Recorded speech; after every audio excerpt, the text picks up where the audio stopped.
সত্য সহায় হোক সর্বজীবে, শান্তি প্রতিষ্ঠিত হোক সর্বজীবে।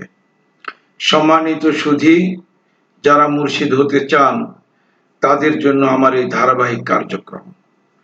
আমরা পাঠ শিক্ষা নিচ্ছি আদ-দুরুসুল আরাবিয়্যাহ ইবতেদায়ী দ্বিতীয় শ্রেণীর পাঠ্য বই থেকে, যেটা মাদ্রাসা বোর্ড কর্তৃক প্রণীত।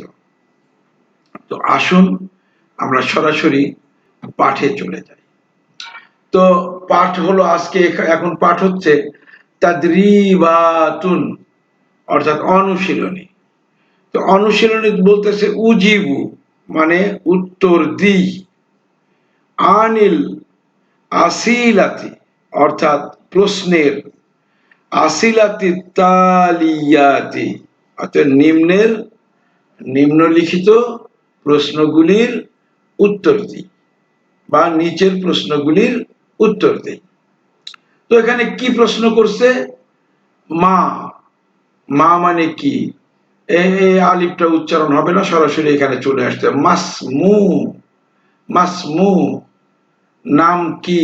কা তোমার, মাসমুকা তোমার নাম কি?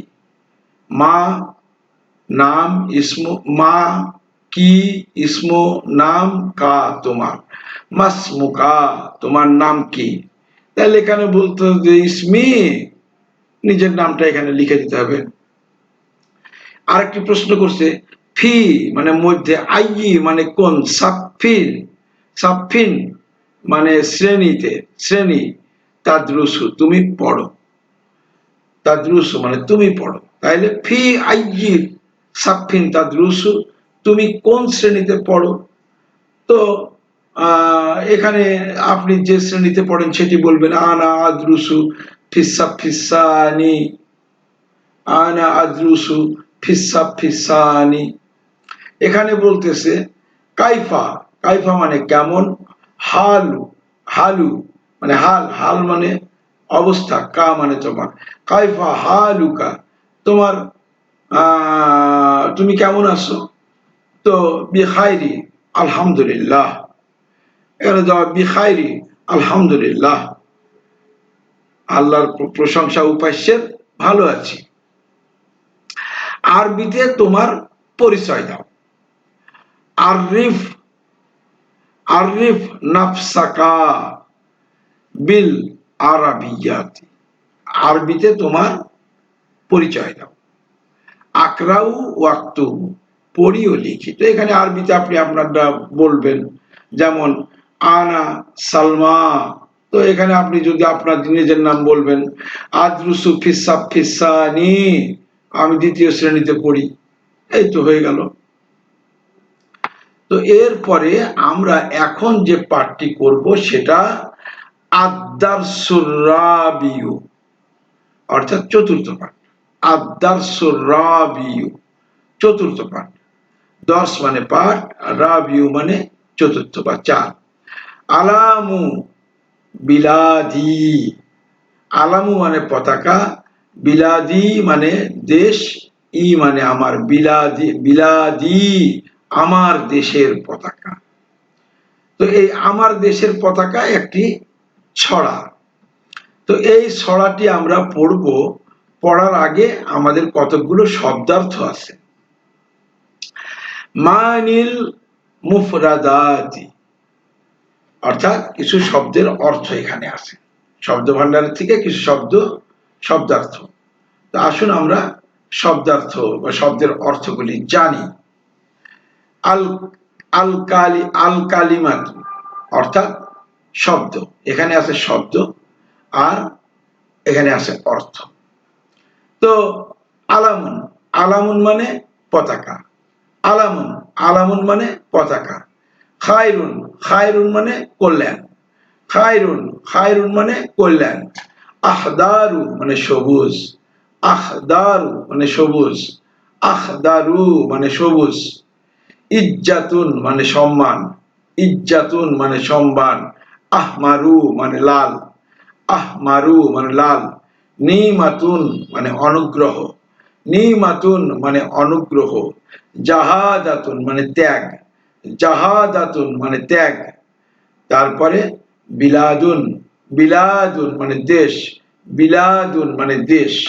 তো আমরা এই এই এই এইগুলি শব্দের অর্থগুলি আপনাকে মুখস্থ করতে হবে। এরপরে আসুন আমরা আলামু বিলাদি, আমার দেশের পতাকা নিয়ে একটি ছড়া, আমরা সেই ছড়াটি পড়ব। আলামু বিলাদি, আলামু মানে পতাকা, বিলাদি মানে আমার দেশের, আলামু বিলাদি আমার দেশের পতাকা।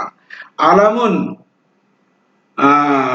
পতাকার, আখদার সবুজ পতাকা, আলামুন মানে পতাকা, আখদার মানে সবুজ, আলামুন আখদার সবুজ পতাকা।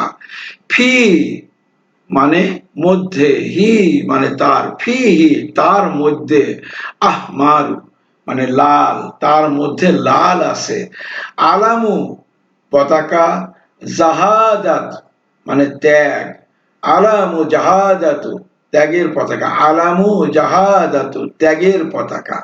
ফি হি, ফি মানে মধ্যে, হি মানে তার, ফি হি তার মধ্যে, ফি হিল খায়রু তার মধ্যে কল্যাণ আছে, তার মধ্যে কল্যাণ আছে। ফি হি তার মধ্যে, ফি হিল ইজ্জাতু তার মধ্যে সম্মান আছে, ইজ্জাত, ইজ্জাত মানে সম্মান, তার মধ্যে সম্মান আছে।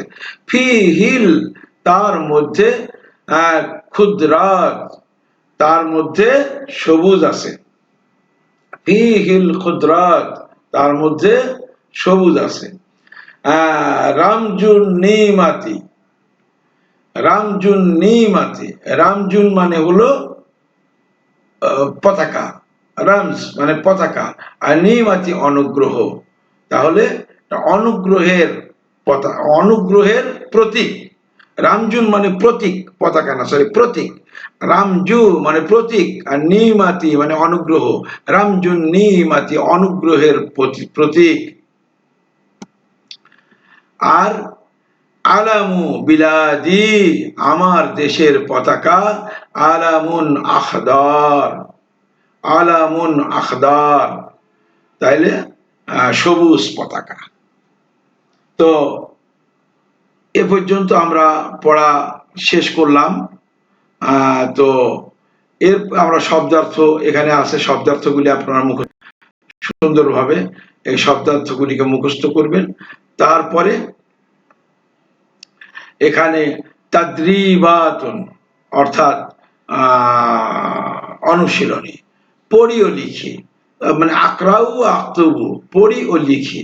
তো এখানে আমরা এটা পড়বো এবং লিখবো যে আলামু বিলাদি, আলামু আখদার, ফিহি আহমারু, আলামুন জাহাদাতু, ফিহিল খায়রু, ফিহিল ইজ্জাতু, ফিহিল খায়রু, ফিহিল ইজ্জাতু। তারপরে আহফাজু মানে মুখস্থ, আর নাশিদ সুম্মা আক্তুব মানে ছড়াটি মুখস্থ করি ও লিখি, ছড়াটি মুখস্থ করি ও লিখি। তো এ পর্যন্তই আমাদের আজকের পাঠ শেষ করছি। আশা করি আপনারা সুন্দরভাবে এটা মুখস্থ করবেন, সেই প্রত্যাশা রেখে সকলের উপরে শান্তি প্রতিষ্ঠিত হোক, সেই প্রত্যাশা রেখে কাজ শেষ করতেছি। সত্য সহায় হোক সর্বজীবে।